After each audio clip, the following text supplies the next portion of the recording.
सुरुवातीला जाऊयात संभाजीराजे छत्रपती यांची पत्रकार परिषद सुरू होतीये त्या ठिकाणी।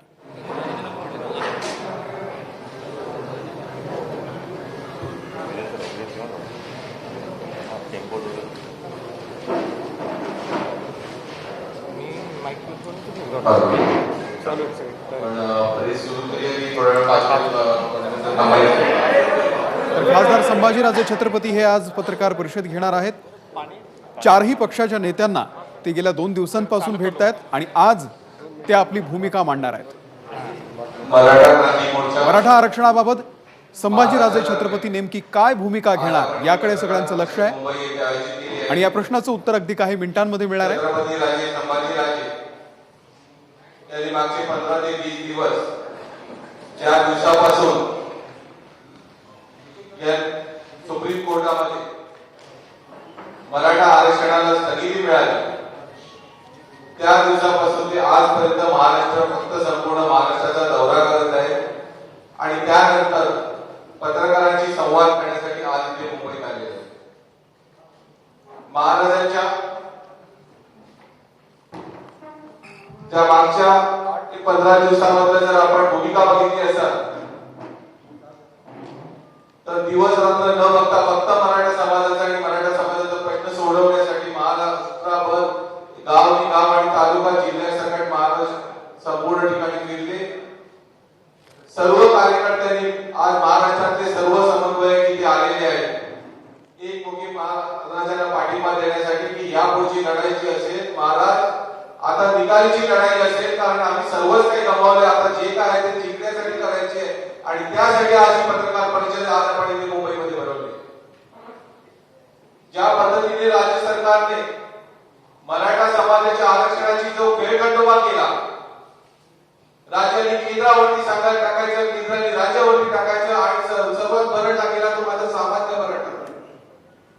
इतकी वाईट इतकी दयनीय परिस्थिती या महाराष्ट्रामध्ये मराठा समाजाची याच्या अगोदर कधीही झाली नव्हती आणि ज्या पद्धतीने राज्यकर्ते आपल्या राजकारणामध्ये मशहूर झालेले आहेत त्यावेळी कोणीतरी उभं राहून मराठा समाजाच्या पाठीमागे उभं राहणं आवश्यक होतं आणि राजे पहिल्यांदा पुढे आले आणि सांगितलं की मराठा समाजासाठी यापुढे काही असेल तर हे छत्रपती संभाजीराजे तुमच्यासाठी असतील आणि त्याला पाठिंबा देण्यासाठी संपूर्ण राज्यातून समन्वयक सर्व जमलेले आहेत। तुम्ही बघू शकता प्रत्येक जिल्ह्यातून तालुक्यातून आलेले सर्व समन्वयक इथे आहेत।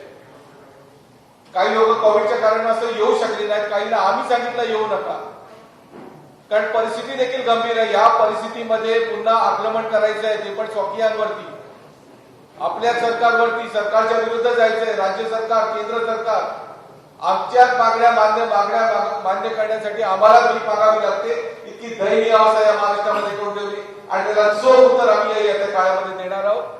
आज सर्व तुम्ही प्रतिनिधी इथे आलेले आहात सर्वजण अख्खा महाराष्ट्र या देशभर आज या पत्रकार परिषदेकडे लक्ष देत आहे। होणाऱ्या भूमिकेसाठी आणि जी भूमिका राज्य सांगतील त्याप्रमाणे चालण्यासाठी आम्ही इथे सर्व कार्यकर्ते तत्पर आहोत। सर्व लोकांनी एकत्रित येऊन पुढचा लढा देणं आवश्यक आहे आणि त्यासाठी आज मुंबईमध्ये पत्रकार परिषद आज आपण घेतलेली आहे। मी पुन्हा एकदा सर्वांना विनंती करतो की मी राजेंकडे याच्या पुढे सर्व सूत्र राजेंकडे जमा देतो आणि राजेंनी पत्रकार परिषदेला सुरुवात करावी अशी मी विनंती करतो। जय भवानी जय शिव। माईक घ्या तो पण ठेवायचा स्प्रे करा माईक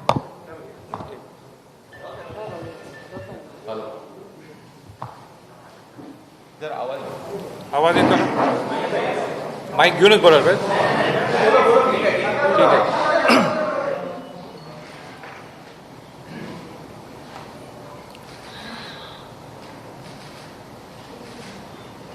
माझं मनोगत सुरू करायच्या अगोदर मी स्पष्टपणे सांगू इच्छितो सकल मराठा समाजाच्या वतीनं मी बोलतोय आम्ही कुठल्याही पक्षाच्या विरोधात किंबहुना कुठला राजकीय अजेंडा घेऊन अजिबात आलो नाहीये। आमचा सरळ आणि थेट एकच विषय की सकल मराठा समाजाला न्याय मिळाला मी शिवाजी महाराजांचा आणि राजश्री छत्रपती शाहू महाराजांचा वंशज आहे आणि म्हणून आज पत्रकार परिषदेच्या माध्यमातून मी सांगू इच्छितो,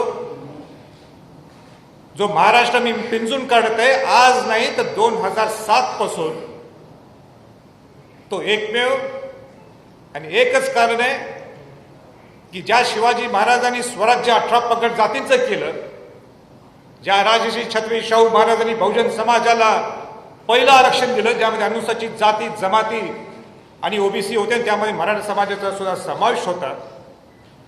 आणि या मराठा समाजाला अन्याय आज होत आहे, त्यासाठी माझा लढा आहे. मला सांगायचंय की 1917ला राजश्री छत्रपती शाहू महाराज खामगावला गेले होते. विदर्भामध्ये मराठा शिक्षण परिषद होती त्यावेळी, केव्हा 1917ला.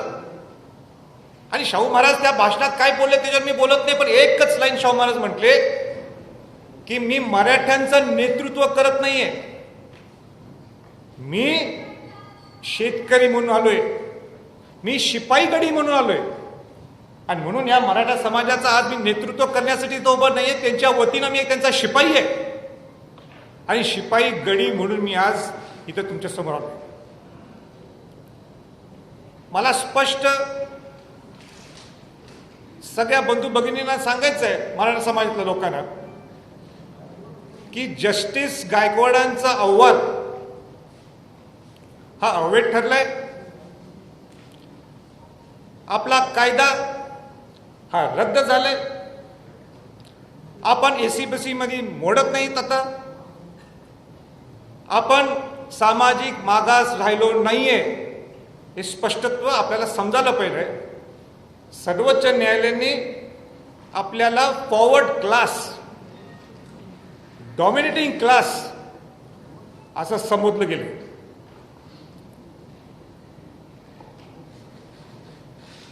9 ऑगस्ट 2017ला मी आझाद मैदानमध्ये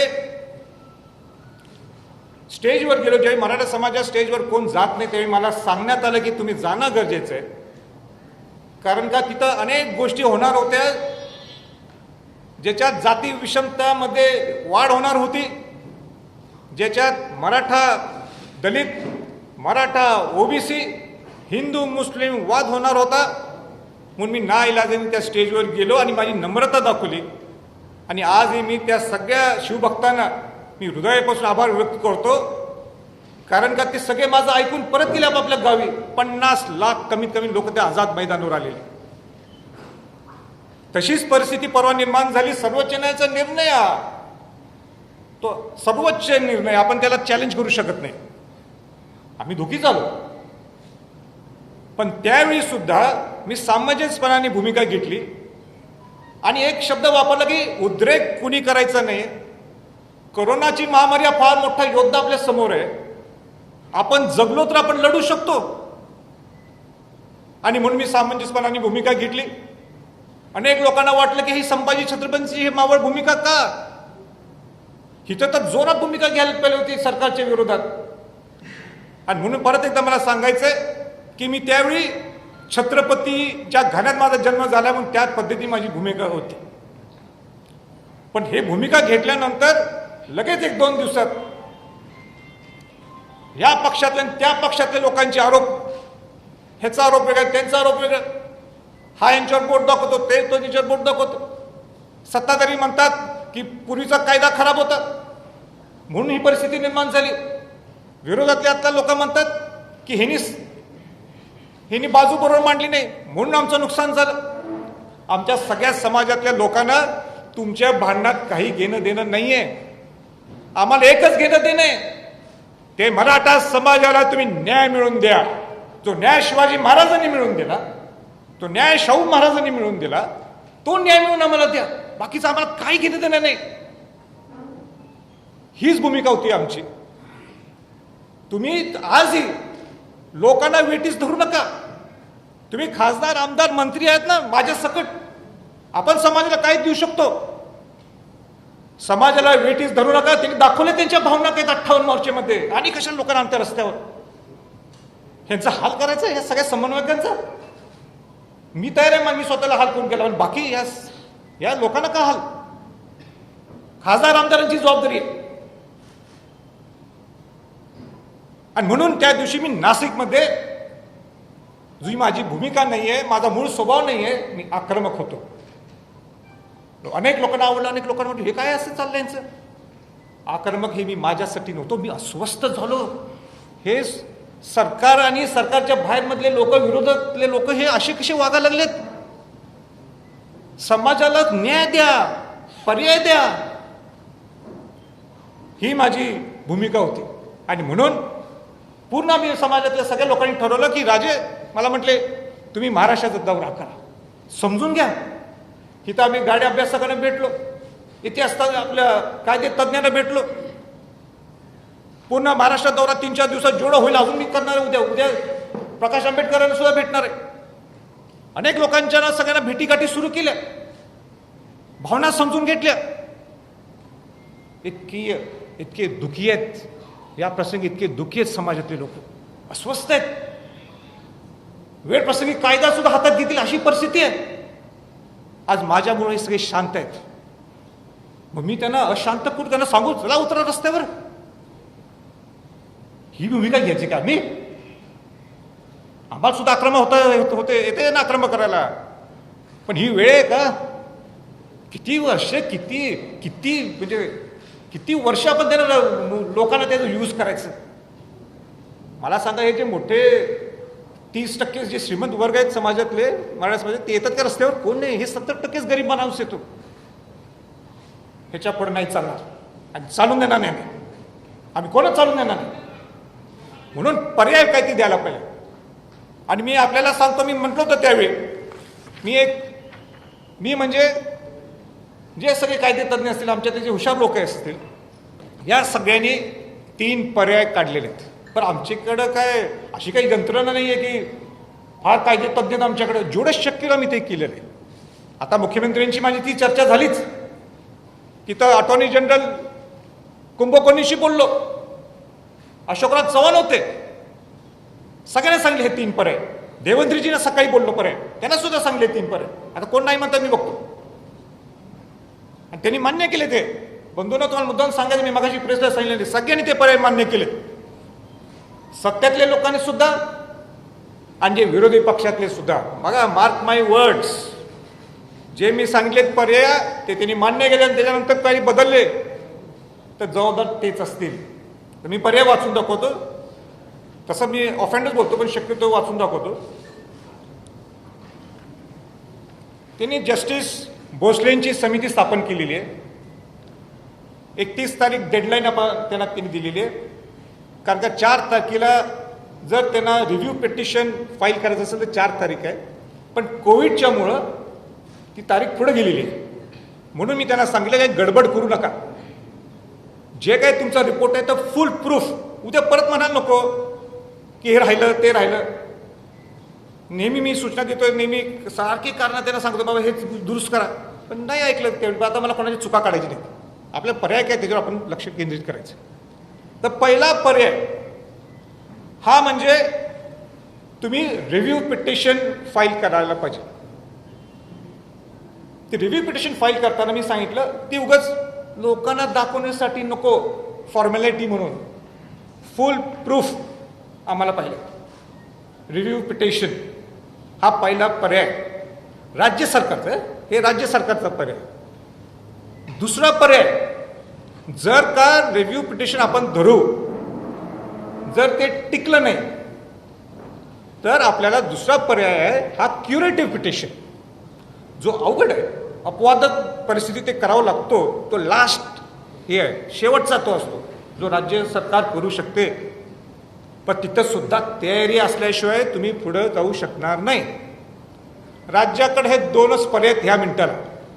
चौथा एक पर्याय आहे त्यांचा, किंबहुना तिसरा, त्या तिसरा मी नंतर येतो. पण हे 2 पर्याय त्यांच्या हातातले. रिव्ह्यू पिटिशन, ते नाही टिकलं तर क्युरेटिव्ह पिटिशन.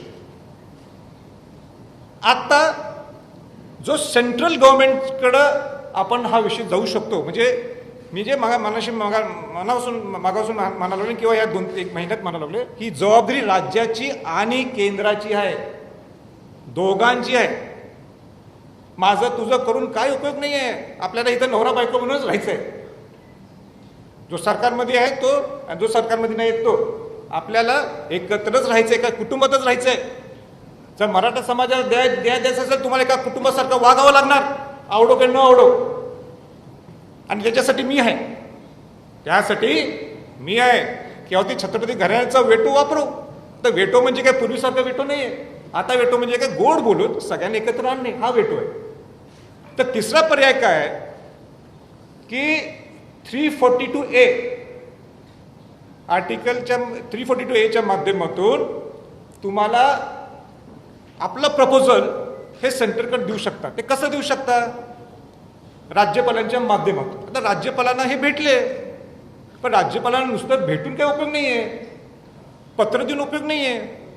राज्यपालांना ज्यावेळी तुम्हाला भेटायचं आहे तर तुम्हाला पूर्ण डाटा हा उभा करावा लागणार. परत त्याला 5-6 महिने लागतील कमीत कमी. जस्टिस गायकवाड अहवालामध्ये काय त्रुटी असतील त्या त्रुटीवर अभ्यास करावा लागेल. वेळ पडलीच तर मला वाटते, मला ते टेक्निकली चुकत असेल, मी तिथं आयोग उभा करायला लागेल. आयोग आहेच वाटते, पण ते जे असेल ते. आणि तुम्हाला मग त्याच्या माध्यमातून राज्यपालच्या माध्यमातून ते राष्ट्रपतींकडे जाणार. राष्ट्रपतींना योग्य वाटलं तर केंद्रीय मागासवर्गीय आयोगाकडे देतील.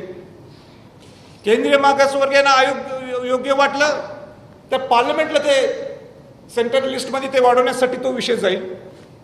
हा 342A आहे. आता मी काय कुठलं ते कागद काढलं असं नाही.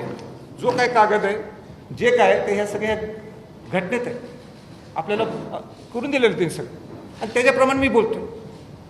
विरोधी पक्षनेते कायदे तज्ज्ञ आहेत, ते स्वतः ते सुद्धा नाकारू शकत नाहीत. म्हणून मी मगाशी म्हटलं की केंद्र सगळे आम्ही खासदार असो किंवा आणि कोण हे हात झटकू शकत नाही, राज्यातले लोक हात झटकू शकत नाही. आता सगळ्यात महत्त्वाचा जो मुद्दा आहे, अनेक लोकांची इच्छा आहे की मी क्लिअर करून टाकतो की ओबीसी मध्ये आपण जाऊ. आता ओबीसी मध्ये जायचं असेल, सगळ्यांना आपापलं स्वातंत्र्य आहे, आपापलं मत मांडण्यासाठी स्वातंत्र्य आहे. मराठा सेवा संघाचे अध्यक्ष पुरुषोत्तम खेडेकरजी हे नेहमी हा विषय मांडतात, अनेक लोक मांडतात.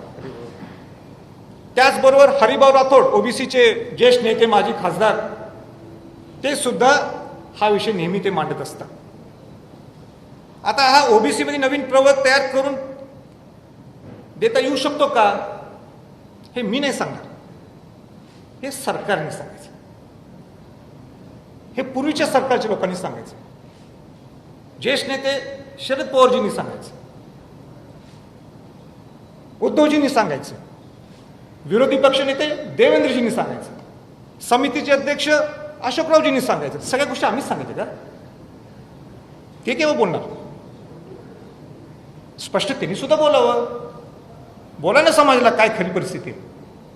आम्हीच बोलायचं. मी बोला ते आत्ताच बोलू शकतो, पण तुम्ही बोला, स्पष्ट करा, खेळवत ठेवू नका. आता मी म्हटलं अगोदर, मी म्हटलं ना आता आम्ही सामाजिक मागास राहिलो नाही, तर ठीक आहे. पण माझी भूमिका मी सांगतो. मी शिवाजी महाराजांचा, शाहू महाराजांचा वंशज आहे. शाहू महाराजांनी बहुजन समाजाला पहिलं आरक्षण दिलं. वंचितांना आरक्षण मिळावं ही मी या मताचा आहे. वंचितांना आरक्षण हे मिळावं, वंचितांना सगळ्या शिक्षणातल्या, नोकरीतल्या सुविधा मिळाव्यात. कुठलेही वंचित असतील ते बहुजन समाजातले, त्यांना सगळ्यांना मिळावं. गोडी गुलाबीने राहायला पाहिजे हा बहुजन समाज, हे माझं मत आहे. बाकीचं त्यांचं ते बघतील. बाबासाहेब आंबेडकरांची सुद्धा एक संकल्पना होती आरक्षणाच्या बाबतीत की मराठा समाजाला सुद्धा आरक्षण मिळावं, आणि म्हणून त्यांनी राज्यघटनेत त्याचं घटित केलं होतं. मी स्वतः 102च्या घटनाच्या दुरुस्तीत मी स्वतः तिथं मी बोलून दाखवलं की 1967 पर्यंत मराठा समाजाला इंटरमिडिएट कास्ट क्लास कम्युनिटी मध्ये सेंटर लिस्टमध्ये आपल्याला ओबीसीत आरक्षण मिळत होतं 1967 पर्यंत. 68 नंतर ते का काढलं, का कालेकर समिती आली आणि मग बाकीच्या समित्याला अहवाल हे बाकीचे जे आयोग आले, तर तो त्यांचा प्रश्न आहे, मी काही बोलू शकत नाही. पण माझं भाषण आजही तुम्हाला युट्यूबवर पाहायला मिळेल. आरक्षणच्या पुढे जाऊ आपण जरासं. मी मगाशी उद्धवजी ठाकरेंना बोललो, मुख्यमंत्र्यांच्या कानावर घातलं. मी काय कानावर घातलं? आज सरकार तुमचं आहे, बरोबर आहे ना?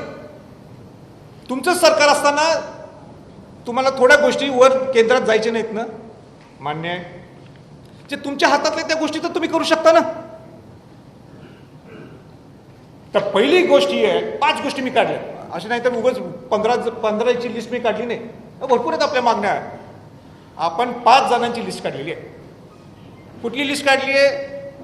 पहिलं नंबर 1 की ज्या 2185 आपण म्हणतो की जास्त सुद्धा असतील, पण सर्वोच्च न्यायालय काय म्हणते, 9 सप्टेंबर 2020च्या अगोदर ज्यांच्या नियुक्त्या झालेत त्यांना रुजू करून घ्या.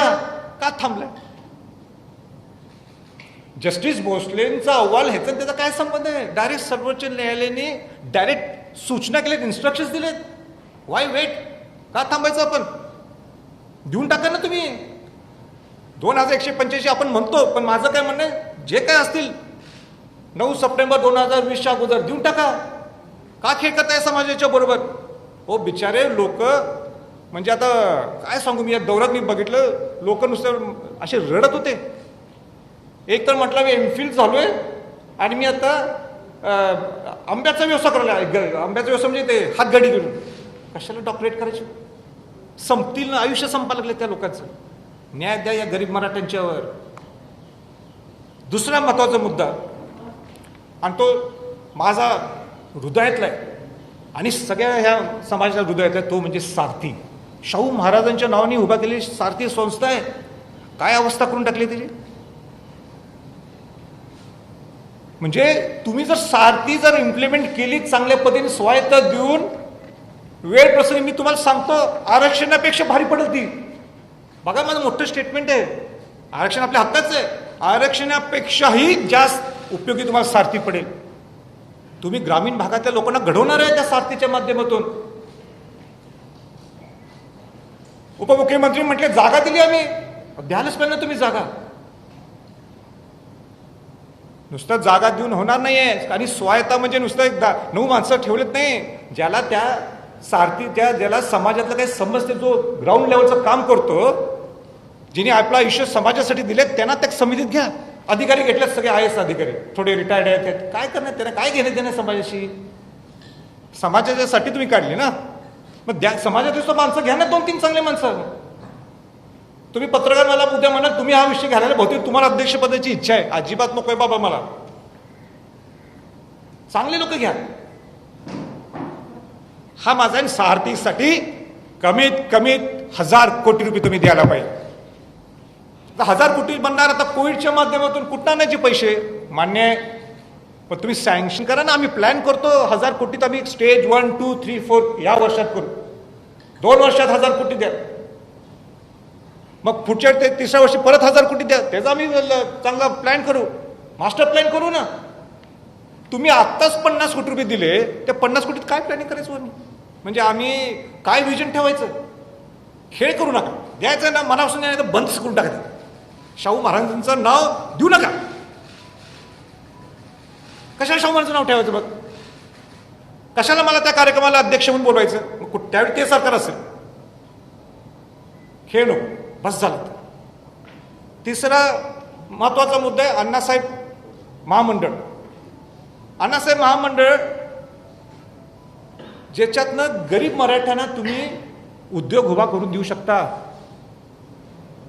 आज तुम्ही लिमिट दिले 10 लाख, काय होणार आहे 10 लाखात? त्यांचं 25 लाख करा. बरं, काय ती मार्ग काढायला पाहिजे? तिथं जर ज्यावेळी कर्ज काढायला जातो तो म्हणतात मॉर्गेज द्या. अहो यांच्याकडे जमिनीच नाही तर ही मॉर्गेज देणार कुठनं? कशाला मग 25 लाख करून उपयोग आहे? ह्याच्यासाठी समिती उभा करा, काय त्याचा अभ्यास व्हायला पाहिजे. म्हणजे किती बोलायचं मी थकलोय. म्हणून अण्णासाहेब पाटील महामंडळाचं सुद्धा परत त्याची उभारणी व्हायला पाहिजे हे मी सुद्धा मुख्यमंत्र्यांच्या कानावर घातलेलं आहे. तिसरा, वसतिगृह तुमच्या हातातले. दर जिल्ह्यात वसतिगृह उभा करा ना. तुम्हाला या आरक्षणाच्या ह्याच्यासाठी 6 महिने लागतील, वर्ष लागेल, 1.5 वर्ष लागेल, माहित नाही. काय माहित नाही आपल्याला. 6 महिन्यानंतर म्हणणार लोक विसरले. पण हे तर तुमच्या हातात, हे द्या ना तुम्ही वसतिगृह. दर जिल्ह्यात एक वसतिगृह द्या. एक उदाहरण सांगायचं म्हणजे सोलापूरला वसतिगृह तुम्ही अलॉट केलंय. इथं आले सोलापूरचे समन्वयक माऊली पवार, विचारा कुठे आहेत ते, इथं आले. हा वर करा कोणा, हा त्यांना विचारा. अलॉट केले पण इश्यूज नाही केलं. हे काय चाललंय? एक मराठा समाजासाठी एक वेगळी समिती स्थापन करा ना. आमच्यासाठी लोक घ्या त्याच्यात, आम्ही सहकार्य करू तुम्हाला. आणि सगळ्यात महत्वाचा त्या 4 मधला 5वा मुद्दा तो म्हणजे मला सांगा, एक 30% आमच्या श्रीमंत लोक सोडून द्या, 70% गरीब मराठा समाज आहे का नाही? त्या बिचारांची चूक काय? त्या बहुजन समाजातल्या लोकांना इथं तुम्ही सवलती देता, ओबीसी समाज लोकांना सवलती देता का नाही? सवलती का? ते गरीब आहेत, ते वंचित आहेत, त्यांना द्यायला पाहिजे आपण. मी त्याचा फॉर आहे, मी शाहूंचा वंश आहे, द्यायलाच लावणार मी, त्यांच्यावर अन्याय होऊन देणार नाही. पण मराठा समाज सुद्धा या बहुजनाचा एक घटक आहे. ज्या ओबीसी प्रमाणे ज्या ओबीसीच्या लोकांना सवलती मिळतात त्या मराठा समाजातल्या लोकांना सुद्धा शिक्षणाच्या सवलती द्या ना तुम्ही.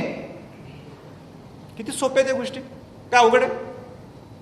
4-5 गोष्टी सांगितल्या, 15-20 सांगितले नाहीत मी. म्हणून मी आज स्पष्ट सांगायचंय मुख्यमंत्री महोदयांना,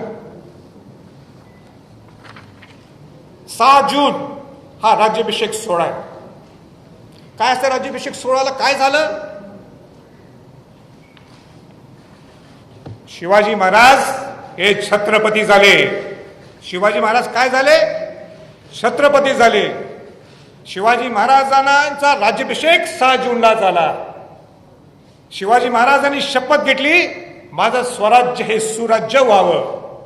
आणि म्हणून मी आज या प्रेस कॉन्फरन्सच्या माध्यमातून सांगतो, जर 6 जून पर्यंत ह्याच्यावर जर काय निकाल लागला नाही या 5 गोष्टीवर, आमची आंदोलनाची भूमिका त्या रायगडवरनच अन्वय होणार.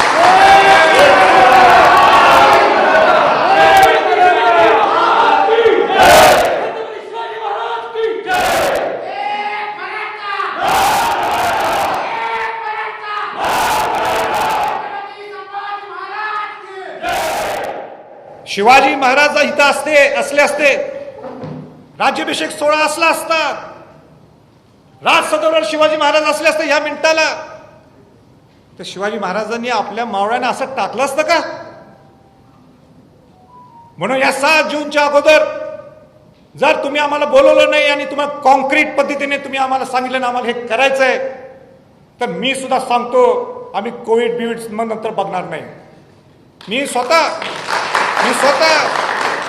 5 मेला मी मोठा 5 जूनला नाही 5 मेला त्यावेळी हा निकाल लागला, मी सगळ्यांना शांत ठेवलं. नाही तर महाराष्ट्र पेटला असता परत. या सगळ्यांचे मला फोन आले होते, काय करायचं राजे सांगा, ठोक करूया. हे म्हटलं अजिबात नाही, सगळ्यांना शांत केलं. आम्ही किती शांत बसायचो. म्हणून माझं परत एकदा सांगायचं मुख्यमंत्र्यांना, या तुम्ही गोष्टीच्या लवकरच्या लवकर ह्याला मार्ग लावा, नाहीतर मग कोविड असला काय असला आम्ही काही मागं पुढं बघणार नाही. संभाजी छत्रपती इन लीड असणार पुढं, आम्ही सगळेजण असू तिथं, माघार नाही. मी आजही सांगतो, आम्हाला समाजाला वेटीस धरायचं नाहीये. आम्हाला लोकांना समाजाच्या लोकांना घेऊन रस्त्यावर उतरायचं नाहीये. उतरणार सुद्धा 6 तारखेला तर समाजातल्या लोकांना घेऊन नाही, या सगळ्या आमदार खासदारांना घेऊन उतरणार. कोणी नाही उतरायचं. मी सुद्धा उतरणार, माझी सुद्धा जबाबदारी आहे, माझं सुद्धा कर्तव्य घेतोय ना मी. लोक राज्यसभेतनं पगार घेतोय ना मी. लोकांचा प्रतिनिधी आहे मी, माझी जबाबदारी आहे ती. तुम्हाला मतदान केलंय सगळ्या लोकांनी, आणि म्हणून आता लोकांची जबाबदारी नाही आहे, या सगळ्या खासदार आमदार सगळ्या मंत्र्यांची जबाबदारी आहे. आणि ते सगळे ओबीसीतले असतील, एससी असतील, एसटी असतील, मराठा असतील, सगळे खासदार आणि आमदार. मला वाटतं 543 काहीतरी आहे आकडा, मला नाही करेक्ट माहित नाही. सगळे राज्यसभा, लोकसभा, विधानसभा, विधान परिषद सगळेजण तुम्ही या. मी सगळ्या खासदार आमदारांना मनापासून स्वागत करेन, मनापासून त्यांचा आदर करेन, पण मनापासून यायला पाहिजे. पत्र देऊन नुसतं चालणार नाही. दुसरी माझी मागणी आहे की 2 दिवसाचं कमीत कमी इथं अधिवेशन व्हायला पाहिजे, मराठा समाजावर चर्चा व्हायला पाहिजे. आणि अधिवेशन कशासाठी? हा चुकला की तो चुकला नाही, समाजासाठी तुम्ही काय करणार ह्याच्यासाठी अधिवेशन. आम्ही वर बसतो गॅलरीत, कोण आमदार म्हणायला लागला हा चुकलाय तो चुकलाय, ह्याची हे म्हणजे सत्तेतला हा माणूस चुकलाय, हा विरोधातला हा चुकलाय, हे असलं तर आम्ही वरनं चालून देणार नाही. आम्हाला पर्याय सांगा, आम्ही तुम्ही समाजासाठी काय करणार आहे? अहो काहीतरी करा ना, काहीतरी आता वेळ आली आहे. आता सांगू नका या समाजाचं आम्हाला मतदानच नकोय, हे समाजच नकोय, हा मराठा समाज म्हणजे असंच आहे म्हणून टाका माहिती, धाडस असलं तर मग बघतो आम्ही काय करायचं. आणि दुसरं माझं एक सगळ्या खासदारांना आव्हान आहे, 342A 342 ह्याचा अभ्यास मलाच आत्ता झालाय, म्हणजे सगळ्याच खासदारांना माहिती असं नाही आहे. म्हणून दिल्लीला 9 ऑगस्ट हा क्रांती दिन आहे, किंबहुना आणि कुठला चांगला दिवस असेल तर तो त्या दिवशी सगळ्या महाराष्ट्रातल्या खासदारांना मी निमंत्रित करणार, सगळ्यांच्या वतीनं, सकल मराठा समाजाच्या वतीनं. सगळ्या मुख्यमंत्र्यांना, विरोधी पक्ष नेत्यांना सुद्धा आमंत्रित करणार आहे. आणि गोलमेज परिषद ही दिल्लीत पहिल्यांदा होणार. गोलमेज परिषद आपण नुसतं ऐकलं हे महाराष्ट्रात, पण आता गोलमेज परिषद दिल्लीत होणार आहे. आम्हाला कुठल्याही पार्टीच्या विरोधात नाही आहे, आम्हाला जागृत करायचं असेल तुम्ही आमच्याबरोबर या ना, आम्ही तुमच्याबरोबरच आहोत. शेवटी आपण एकत्रच राहतो, सुखानेच नांदायचं आपल्याला. पण आम्हाला मराठा समाजात तुच्छ लिखू नका, नुसतं पत्र देऊन होणार नाही. आता वेळ आली आहे प्लॅन ऑफ ॲक्शन व्हायला पाहिजे. मला वाटते सगळं मी भरपूर बोललोय, पण मला फार चिंतित आहे, मी फार डिस्टर्ब आहे. डिस्टर्ब ह्याच्यासाठी आहे, आपण जर हा अहवाल पाहिला, आता मी हे उघडत नाही आहे, हा 700 काय 800-900 पानाचा अहवाल आहे. त्यात पान नंबर कुठले तरी आहे मला लक्षात नाही. त्याच्यात प्रोपोर्शन टू पॉप्युलेशन म्हणून आहे. म्हणजे प्रोपोर्शन टू पॉप्युलेशन म्हणजे काय, तुमच्या लोकसंख्येच्या प्रोपोर्शनप्रमाणे तुम्हाला आरक्षण दिलं जातं. उदाहरण, मराठा समाज ह्याचं प्रेझेंटेशन उदाहरण आपण एक धरू शिक्षणासाठी, एक शिक्षणाचा एक बिंदू ग्रेड बी एक ग्रेड सी मला माहीत नाही, त्याला 17% मिळालं. 17% मिळालं, 17%नी सीट्स मिळाले. 100%मध्ये 17% सीट्स त्यांना मिळाले, बरोबर आहे. पण मराठा समाज किती आहे? 30% आहे. म्हणून मग काय करायला पाहिजे, 13%च्या सीट्स, 13%चं रिझर्वेशन द्यायला पाहिजे, आरक्षण द्यायला पाहिजे. म्हणजे ते प्रोपोर्शन टू पॉप्युलेशन होते. आणि हे केव्हापासून चालू आहे? आज नाही, स्वातंत्र्यापासून चालू आहे. आज ह्याचं आरक्षण कुठलं, तामिळनाडूचं आरक्षण जे आहे, जे 69% काय 79%, 69% ते त्याप्रमाणेच आहे. इतर बाकीच्या राज्यात जे 50%च्या वर गेले त्याप्रमाणेच आहे. सगळं मान्य. सर्वोच्च न्यायालयाचा निकाल आम्हाला मान्य. पण सर्वोच्च न्यायालयाने काय केले माहिती आहे का, सर्वोच्च न्यायालयाचा निकाल आम्ही आदर करतो, पण इतिहासात पहिल्यांदा त्यांनी ते प्रेसिडेंट्स घेतलं नाही, त्यांनी नवीन फॉर्म्युला काढला. ठीक आहे, त्यांचं सर्वोच्च न्यायालयाची काहीतरी एक पद्धत असेल, पॅटर्न असेल, मला माहीत नाही. त्यांनी काय केलं, प्रोपोर्शन टू पॉप्युलेशन बघितलं नाही.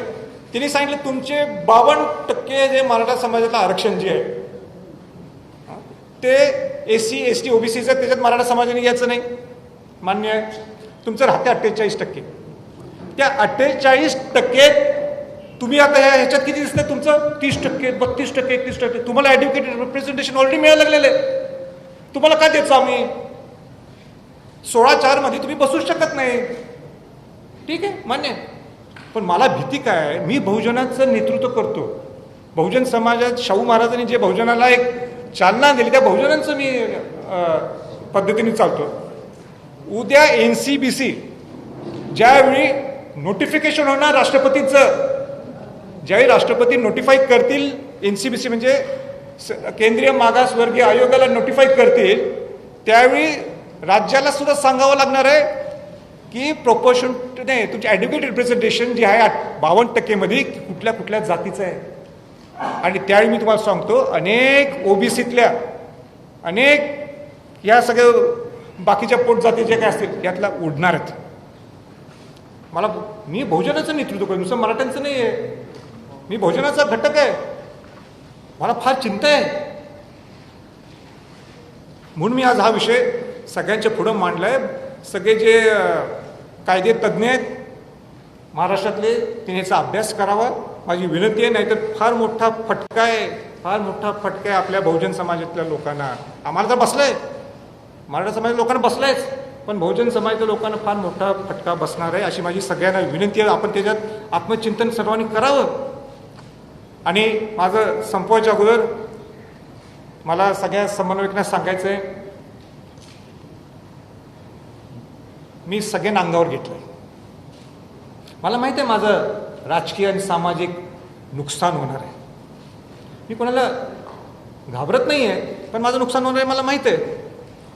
का केलं मी? त्या शिवाजी महाराजांनी शाहू महाराजांच्या आयडिओलॉजीसाठी, त्या गरीब मराठा समाजासाठी. म्हणून काय माझं चुकलं असलं तर केव्हा ते सांभाळून घ्या. मला एवढंच माझी सगळ्यांना विनंती आहे.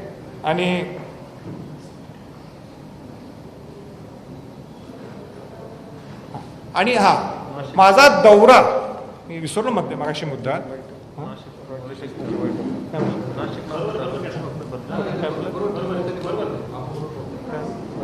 हा, आणि मी आज सगळ्यांना भेटलो. कोणाला भेटलो? मुख्यमंत्र्यांना भेटलो, विरोधी पक्षनेत्यांना भेटलो, पवार साहेबांना भेटलो, राज ठाकरेंना भेटलो, बाळासाहेब थोरातांना भेटलो, आपले अशोकराव चव्हाणांना भेटलो, उद्या प्रकाश आंबेडकरांना भेटणार आहे. हे कशासाठी? कोणासाठी? माझी त्यांना हात जोडून विनंती आहे, या समाजाला फेकू नका बाहेर. या एकदा एकत्र, या एकत्र. माझी हात जोडून विनंती आहे. छत्रपती घराण्यातला एक वंशज म्हणून तुम्हाला हात जोडून विनंती आहे. बरेच लोक सगळे मान सन्मानाचं बोलायला लागलेत. मी जरा बघायला लागलोय, राजांचा मान सन्मान, माझा मान सन्मान गेलं खड्ड्यात. या मराठा समाजासाठी तुमचा मान सन्मान बाजूला टाकून तुम्ही या बाकी श्रीमंत नाही, ह्या 70% गरीब मराठासाठी एकत्र या. माझी सगळ्या नेत्या लोकांना आग्रह धरून माझी विनंती आहे. आणि एवढंच बोलतो, मी थांबतो. तुम्हाला काय प्रश्न आहेत आपण विचार.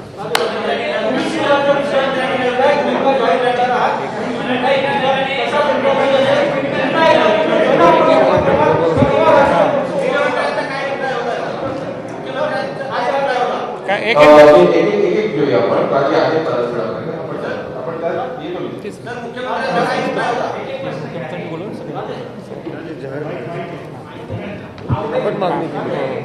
आणि एक मिनिट, मी मगाशी ते एक विषय राहिला. लवकरच्या लवकर मी जे बोललो होतं त्याला जोडून एक वाक्य राहिलं की मुख्यमंत्र्यांनी सगळ्या प्रमुख नेत्यांना पत्र पाठवावं ताबडतोब. आणि तुम्ही एक लवकरच्या लवकर सर्व पक्षीय बैठक बोलवा, आम्हाला तिथं बोलवा आणि आमच्यासाठी विषय सांगा. निर्णायक भूमिका जाहीर करण्याचा म्हटलं आहे. ही निर्णायक भूमिका पुन्हा एकदा जन आंदोलन स्वरूपाची असेल का नवा राजकीय पक्ष सुरू करण्यात तुमचे दोन वेगळे प्रश्न आहेत. जी भूमिका आहे आम्हाला घ्यायची 6 जूनला आंदोलनाची, ती घेऊन या ही आमची इच्छा आहे. तुम्ही लवकर बोलवा, मला विषय क्लोज करून टाकू आपण. हे 5चा विषय ते तुम्ही आज दुसरं काय म्हटलं पक्ष त्याच्याशी कनेक्ट राजकीय पक्ष जन आंदोलन तुमच्या प्रश्नाचं उत्तर देतो स्पष्टपणाने. जर बहुजन समाजाची इच्छा असेल तर निश्चित विचार केला जाईल. पण आज विषय हा मराठा समाजाचा आहे. आपल्याला मराठा समाजाला न्याय कसा देता येईल हे आम्हाला सगळ्या पुढाऱ्यांनी आम्हाला सांगावं. एबीपी माझा, उघडा डोळे बघा नीट.